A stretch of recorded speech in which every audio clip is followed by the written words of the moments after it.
going to make hot cross buns. And we start with 3/4 cup of warm milk. And then we add 4 teaspoonfuls of yeast. And this is not instant yeast. This is dried active. That's 3, 4.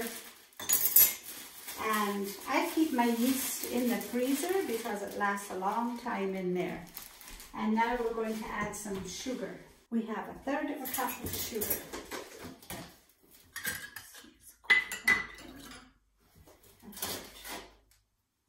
And we add that to the warm milk and the yeast, and we'll stir that up. Now some people just like to add their dry ingredients right away. I like to give them a couple of minutes to let the yeast activate. And we have ready 3 3/4 cups of flour, to which I'm going to add 3/4 of a teaspoonful of salt. So that's about 3/4. And once that yeast activates, we'll add the flour. We'll just get our spices ready. So we're going to have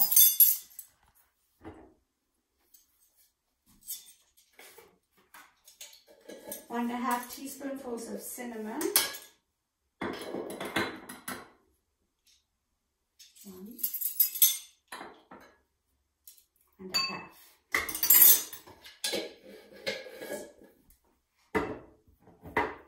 1 teaspoonful of allspice.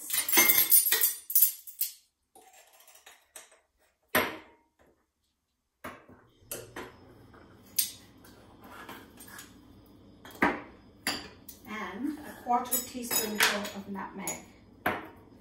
So I've got all the spices in the same container. There we go.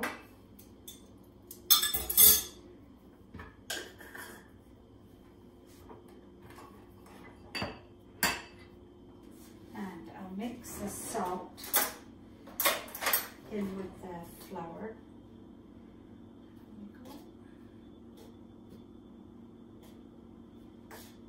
So now we have to wait a couple of minutes just to get that activated, which it's doing right now. So now we have the yeast added to the warm milk. Remember to make your milk warm, tepid, not hot and not cold. If it's too hot or too cold, it'll kill the yeast.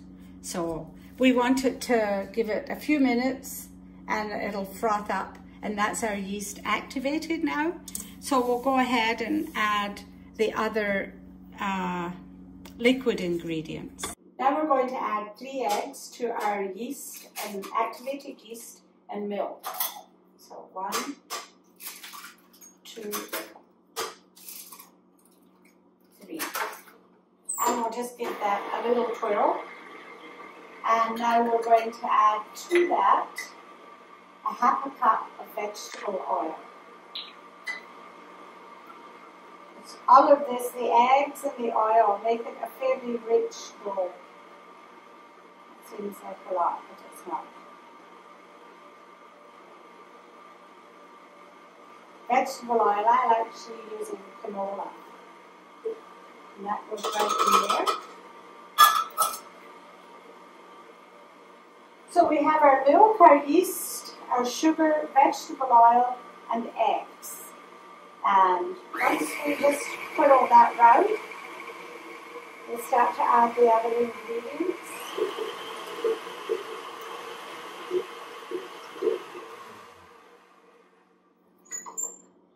And in this bowl we have 1.5 teaspoonfuls of cinnamon, 1/4 teaspoonful of cloves, and 1/4 teaspoonful of nutmeg, ground nutmeg.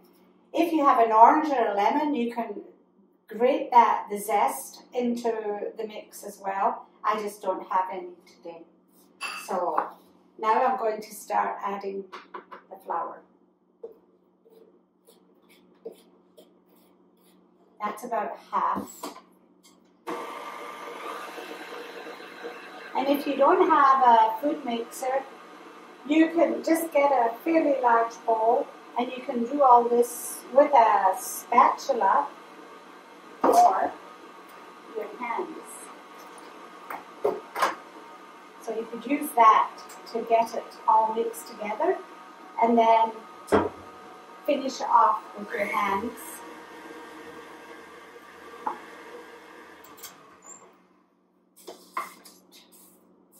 Mix that in.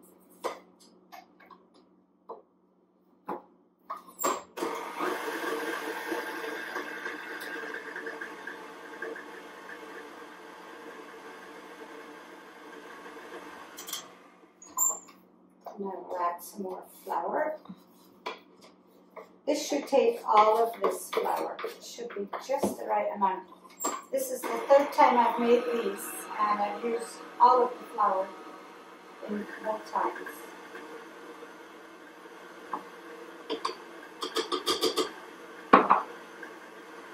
Let your spices added.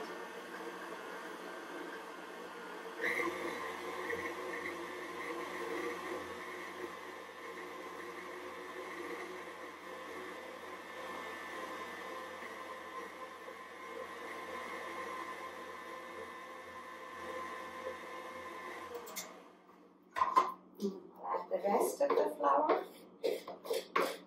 So that was in 3 times. Just leave that a little bit.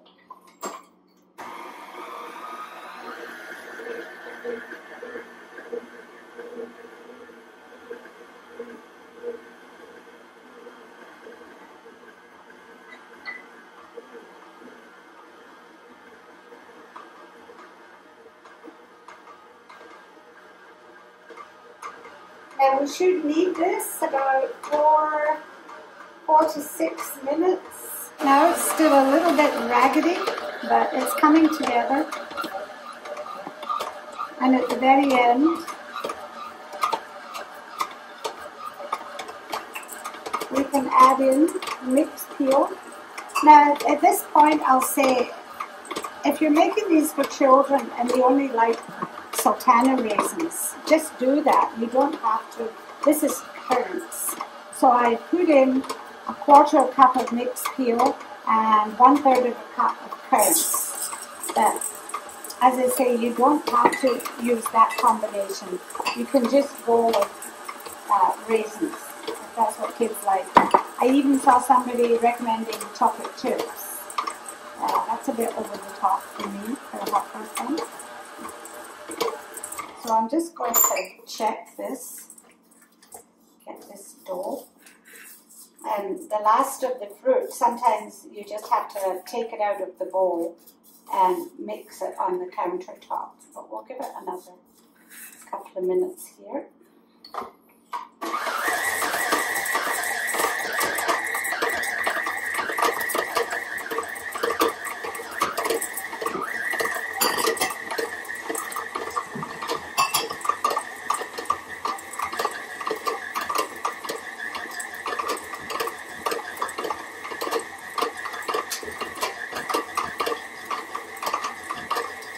And of course, you don't have to do it in the mixing bowl.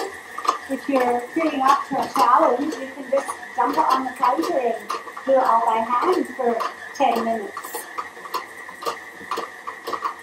Kneading in the mixer, and we'll take that dough out now. You can see you've got all that fruit in there, and you just want to distribute it a little more in with the dough. You don't want it all clumping to one side, which it might be.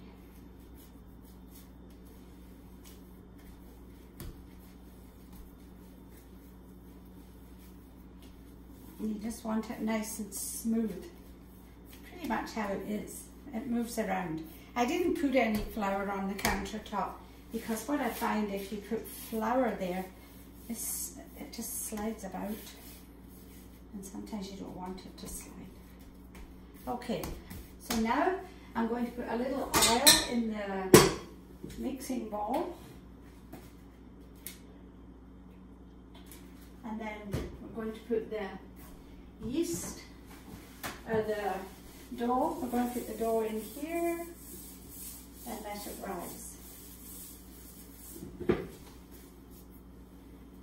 Plop. There we go. All right. We put the dough in the bowl, and we'll probably, hopefully it'll just take an hour, and then we'll shape it into buns and let them rise again, and then hopefully it won't be too long before we have nice hot cross buns. I usually put one of them. You can use saran wrap. I use these little bags. Some people throw a towel over it. There.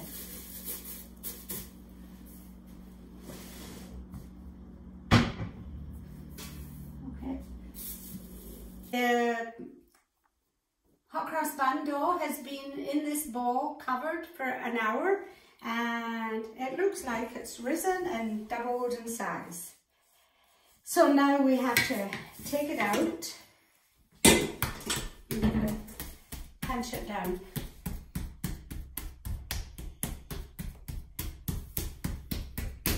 Just to get all the air pockets out of it. There we go. That looks good.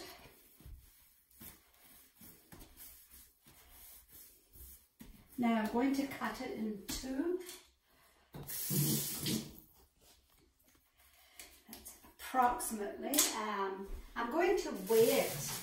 Now, if you don't have a scale, that's fine too. You can just eyeball it.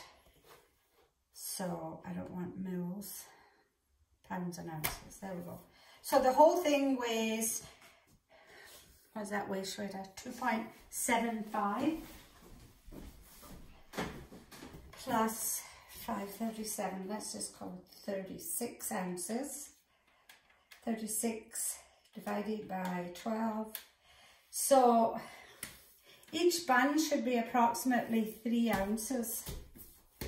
So we'll give this a roll out.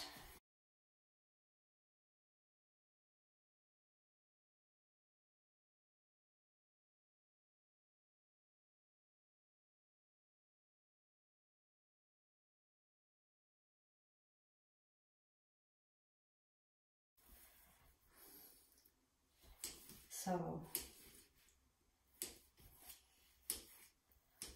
now that doesn't look exactly right, but that's okay. We can sort that out. And we'll just roll this other one.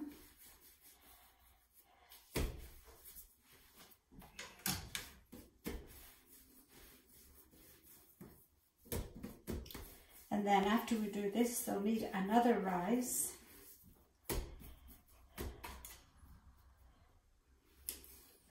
One, two, three, 4, 5, 6.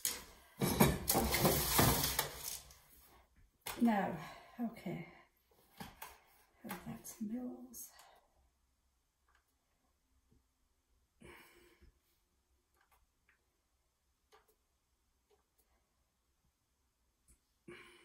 Okay.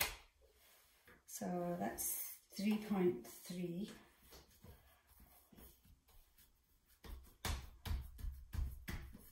So what we're going to do is flatten this out and then fold it,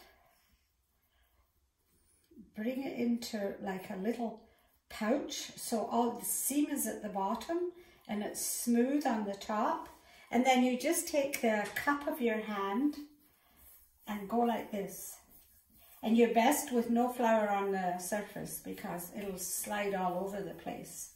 So you just roll it round and round. And then you have that nice ball shape. Let's see what this one weighs. 3.6. That one's.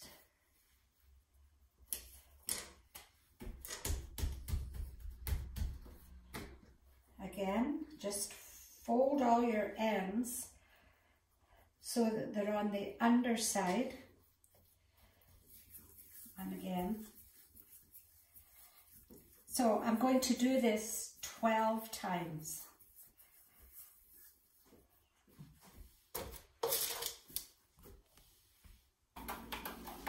And then we'll show them putting on the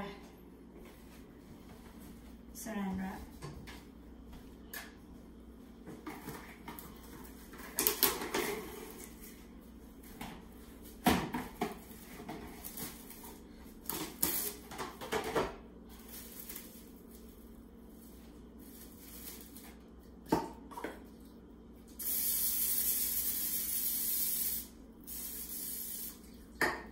Okay, so now we've got all the buns, roll them into 12 balls. We'll just spray your saran wrap with a little spray oil or rub some margarine onto it so that the buns won't stick.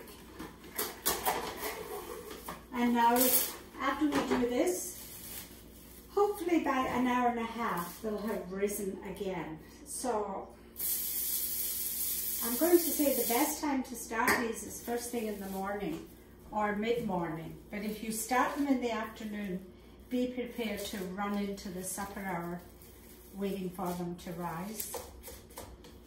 So, there we go. Okay, another option for making your hot cross buns is the 9x13 pan. And what this gives you is a nicely risen hot cross bun, which looks like this. They're more of a pull-apart bun, and they also rise very nicely, as you can see. And that's how you would be if you filled your pan with your dozen buns. So you pull them apart. For myself, I prefer the round individual buns. I don't like to do the pull apart. It's not that I don't like them, I just like the look of this one much better. So that is also an option. It's a very personal preference. Okay, so whenever all of you people, very nice people, decide you're going to make hot cross buns, your class starts at 3, so I would say start your dough in the morning, let's say about 11 o'clock, and once you've got your dough all mixed and in the bowl for the first rise, then you punch it down and divide it into 12 buns. Doesn't matter whether they go in the 9x13 or the larger flat tray, whichever you prefer. And then you're going to let them fully rise and ready to put them in the oven for the Zoom class at 3 o'clock. And at that time, we're going to show you how to make a cross on the buns before they go in the oven. But some of them will hold back. Some people like a cross made of icing. So we'll do both.